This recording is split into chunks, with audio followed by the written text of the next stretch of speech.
tayo ng adobo, yung ating manok. Tsaka yung bawang, sibuyas, at saka laurel, paminta. May pamintang durog yan, may pamintang buo. Yung toyo natin, ayan, suka. Maglalagay tayo ng mantika, ayan. Konting mantika, pag nag-adobo. Konti lang talaga. Magigisa na tayo. Unahin natin yung ating bawang. Di ba pala nakasindi yung aking kawali. Pero mainit na yung ating kawali kasi ninit ko na.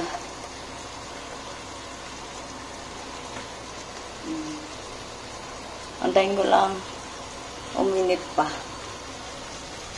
Yung pangsando ko. Hindi naman talaga ito pangsando ko eh.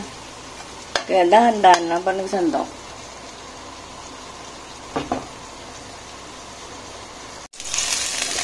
Kung mapula na yung ating bawang, pwede na natin lagay yung ating sibuyas. Mga anak ko gusto ng ng adobo. Ayaw nila ng ibang ulam. Kaya adobo sila, kami naman prito. Ayan yung aking talakito.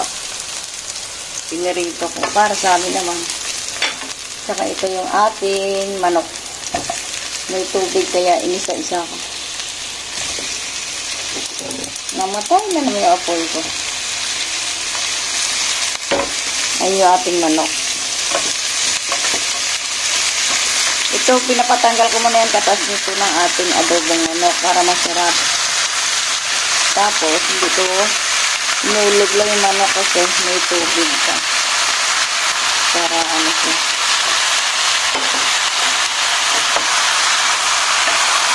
Hintay na natin ito matuyo. Matuyo talaga yung ating adobo. Tsaka natin siya. Pwede na natin lagay yung ating paminta. Sa inyo yung mamaya lang maglagay ako ng sili. Gusto ko may sili para maangang-anghang. Tatakipan na natin. Para yung katas niya matanggal. Para hindi malangsa pag nag-adobo kayo ng manok. Ay, naku, nalagyan ko na ng toyo yan. Kunting suka. At saka may sili na rin yan. Antayin na lang natin. At saka nawala na ng tubig to. Asim. Yung ating adobong manok.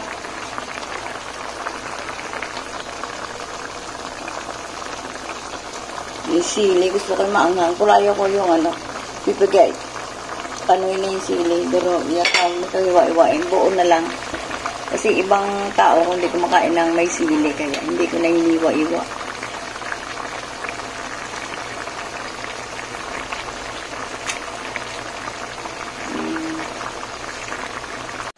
Okay na yung ating adobong manok. Ay, napakasarap. Kay Mapa Cooking, like and subscribe. Ayan yung ating adobo. Ang sarap-sarap. Medyo tuyo-tuyo siya. Okay na. Like and subscribe kay Mapa Cooking.